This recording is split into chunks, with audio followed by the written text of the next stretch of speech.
Chapter 28 Krishna's Vow. As soon as the news of the slaying of Shishupal by Krishna reached his friend Salva, he became very angry and besieged Dwarka with a mighty force. Krishna, having not yet returned to Dwarka, old Ugrasen was in charge of the defense of the city.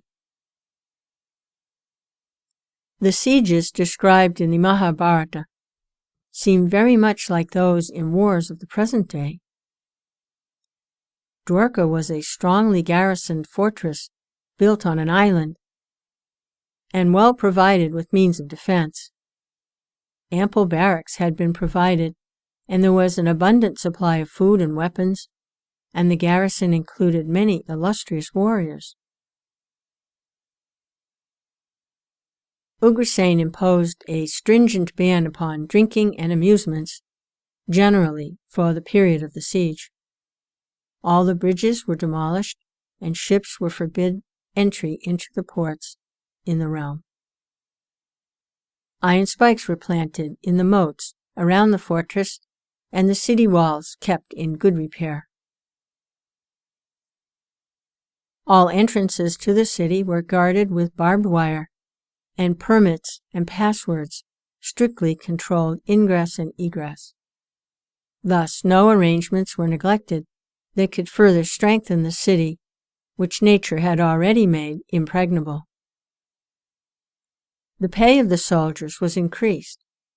Volunteers for service were rigidly tested before being accepted as soldiers. The siege was so rigorously pushed that the garrison suffered great privations. Krishna, when he returned, was struck to the heart at the sufferings of his beloved city, and he compelled Salva immediately to raise the siege by attacking and defeating him. It was only afterwards that Krishna learnt for the first time of the events of Hastinapur, the game of dice, and the exile of the Pandavas. At once, he set out for the forest where the Pandavas were living. Along with Krishna went many, including men of the Bhoja and Vrishni tribes, Drishtaketu, the king of the Chedi country, and Kikayas, who were all devoted to the Pandavas.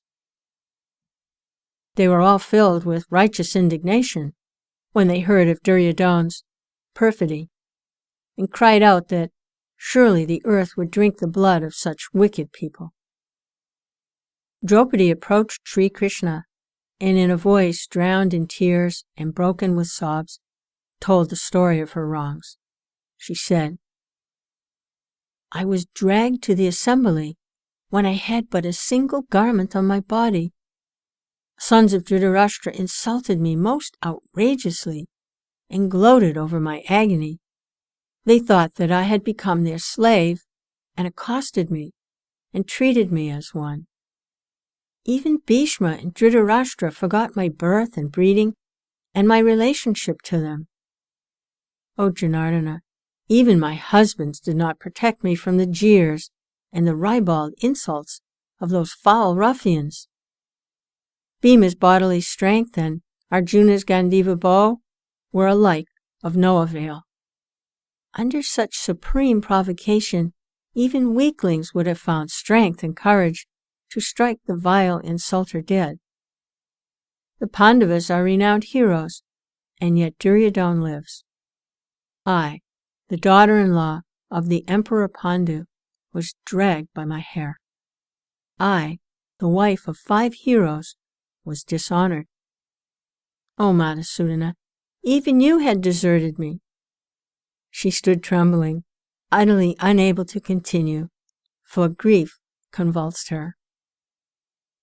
Krishna was deeply moved, and he consoled the weeping Draupadi. He said, "Those who tormented you will be stricken to death in the bloody quagmire of a lost battle.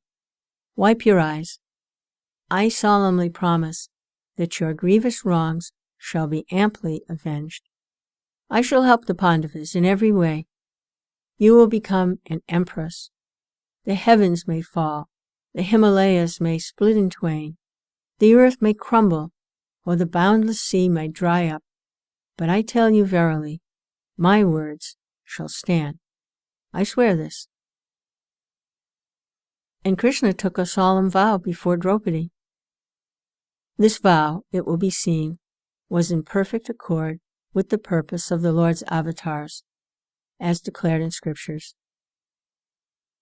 For protecting the righteous, for destroying the wicked, and for firmly upholding the law, I am born on earth, age after age. Dristadumna also consoled his sister and told her how Nemesis would overtake the Kauravas. He said, "I will kill Drona. Shikandan will cause Bhishma's fall. Bhima will take the lives of the wicked Duryodhana and his brothers. Arjuna will slay Karna, the charioteer's son."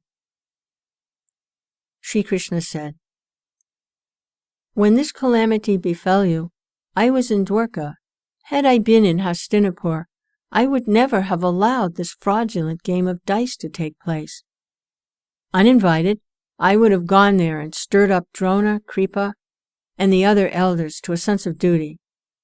I would, at all costs, have prevented this destructive play of dice. When Sakuni was cheating you, I was fighting King Salva, who had besieged my city. It was only after I had defeated him that I came to know of the game of dice and the subsequent sordid story. It grieves me that I am not able to remove your sorrows immediately, but you know, some water must be lost before a broken dam is restored." Then Krishna took leave and returned to Dwarka with Subhadra, the wife of Arjuna, and their child, Abhimanyu. Dristadumna went back to Panchala, taking with him the sons of Draupadi.